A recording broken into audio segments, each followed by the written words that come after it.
Europe may be forming a peacekeeping force without America, China's building weapons for outer space, and Russia's producing artillery faster than the entire West combined. I am Mandatory Fun Day. This is Worldwide Wednesday. Here's everything you need to know in a couple minutes. Make sure you watch until the end, where we break down North Korea's latest missile launches and what they could really mean for global security. Don't forget to like, drop a comment, and hit the subscribe button so you never miss an episode. A coalition of European countries has floated the idea of deploying a multinational peacekeeping force to Ukraine, but only if a peace agreement is reached with Russia. This force would be distinct from NATO, emphasizing a European-led identity without provoking Moscow further. The proposal is still in early stages, and there's a lot of uncertainty over who would contribute troops, what rules of engagement would apply, and whether the mission would even be accepted by Ukraine and Russia. U.S. support remains undecided, and that's a whole wild card in the plan. The significance here is Europe testing its ability to act more autonomously in regional security matters without depending on Washington's political whims. It's an attempt to show that Europe can handle peacekeeping on its own terms, but it also reveals deep fault lines in transatlantic trust. If the U.S. opts out, it could either strengthen European identity or expose the limitations of acting without American muscle. Even Arnold Schwarzenegger knew the value of American muscle. Either way, this is a test of Europe's strategic maturity, and the outcome could shape how future conflicts in the region are handled diplomatically and militarily. Germany announced a controversial new policy that ties foreign aid to migration enforcement. Countries that refuse to take back their own deported citizens will see their aid packages reduced or cut entirely. This is part of a broader migration reform agenda in Germany, which includes strengthening borders and streamlining deportation procedures. The policy is being rolled out in stages, and officials say it will prioritize nations with high levels of asylum rejections and return refusals. This marks a significant evolution in how Western countries use foreign aid as leverage. It's no longer just about humanitarian goals,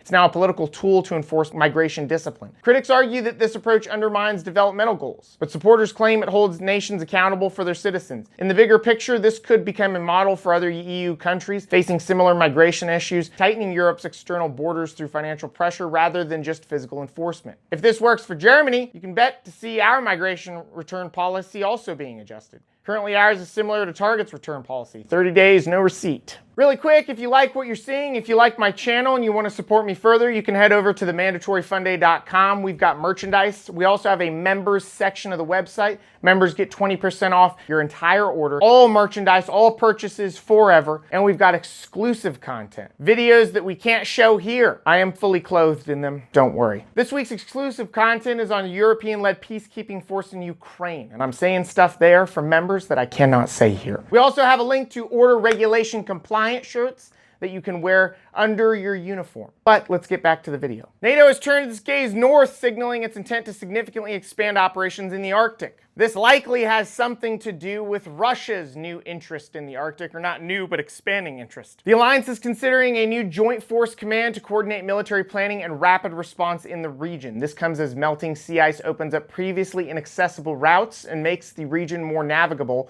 for military and commercial vessels. Russia, which already has over 40 Arctic military installations, has been increasing patrols and reinforcing its northern fleet. They are giving the polar bears AK-47s. Maybe we are not so different. We are bearing arms and they are arming bears.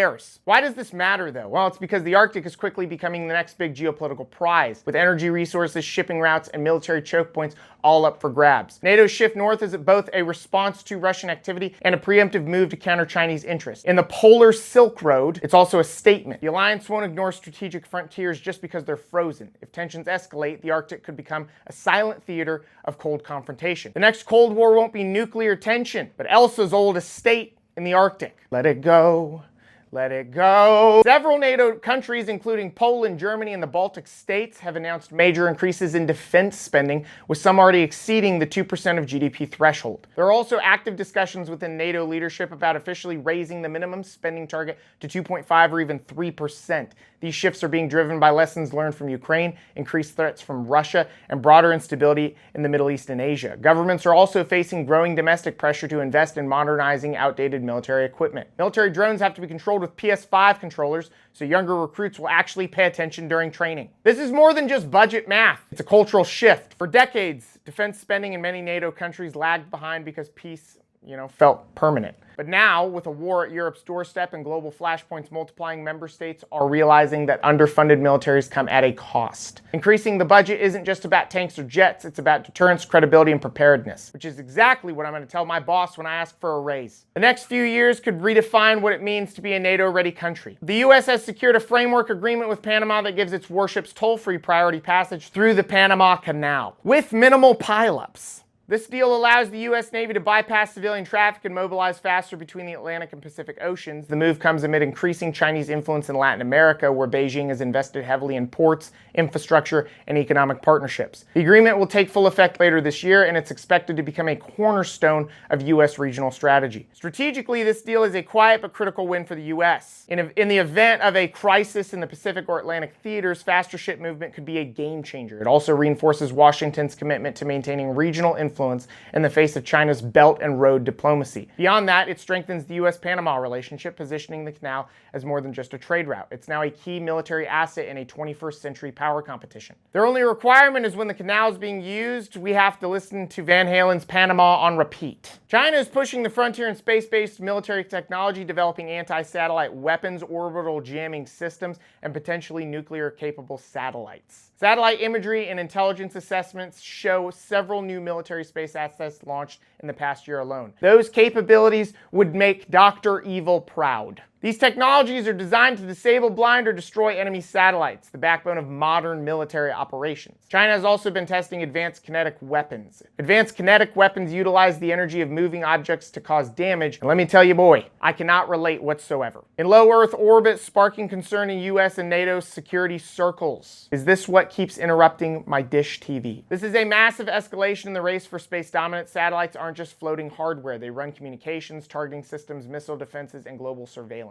China can effectively neutralize them. It could paralyze an adversary's military infrastructure in minutes. This forces NATO and the US to not only defend Earth's surface, but secure the skies above. We're entering a new phase of warfare where space is no longer the final frontier, it's the next battlefield. I feel like the only way this can end is if we piss off the aliens enough that they come down and it's like 1996 movie Mars Attacks. Space warfare is no longer science fiction. We'll soon be looking to the skies, wondering if that's a shooting star, if that's a star shooting. Despite international sanctions and economic isolation, Russia has significantly increased production of artillery shells, drones, and other key military supplies. Analysts estimate Russia is producing several times more artillery shells per month than all Western nations combined. This surge is sustaining its war effort in Ukraine and helping it regain tactical momentum in some regions. State-run factories have shifted to 24/7 operations, and military spending is now at Cold War levels. Maybe with this Cold War, we can finally smuggle an update version of Tetris out of Russia. This is a harsh wake-up call for Western defense planners. The assumption that sanctions would cripple Russia's long-term war capabilities has proven premature or flat-out wrong. Moscow is showing that it can pivot to a wartime economy and outproduce democracies that are still balancing budgets and elections. If the West doesn't drastically ramp up industrial output, Ukraine might find itself outgunned, even with continued military aid. This production gap could define the next phase of the war. But what America is lacking in artillery, we are making up for in dire wolves. At least we are winning on that front. Iran has expanded its missile arsenal with new systems that boast greater range, speed, and precision. Weird, those gas station pills do the same thing. Recent tests demonstrated capabilities that could threaten military bases and population centers across the Middle East. Tehran claims these are defensive. The designs suggest offensive versatility. The developments come amid stalled nuclear negotiations and increased tensions with Israel and the US. This expansion shifts the balance of power in the region. Iran's improving accuracy means fewer missiles need to be fired to hit strategic targets, making its deterrent more credible. It also raises the stakes for any future conflict, particularly if Israel or the US decides to strike Iranian facilities. With diplomacy stuck, the risk of military escalation grows by the month. These new missiles are both a message and a threat, and the world is listening. North Korea has conducted multiple missile tests in recent months, including launches of intercontinental ballistic missiles, or ICBMs. State media claims these missiles are capable of reaching the US mainland. The launches were timed to coincide with South Korean and US military exercises, which Pyongyang claims are rehearsals for invasion. Despite widespread sanctions and diplomatic isolation, North Korea's missile program continues to evolve. Each launch helps refine their missile designs while signaling defiance to the world. It also ensures North Korea remains a key player in regional and global security dialogues, even if no one invites them to the table. As other crises steal headlines, Pyongyang is positioning itself as a persistent, unpredictable threat. It's not just about showmanship, it's about shaping the globe, specifically the global security conversation. On the other side of the globe, the US's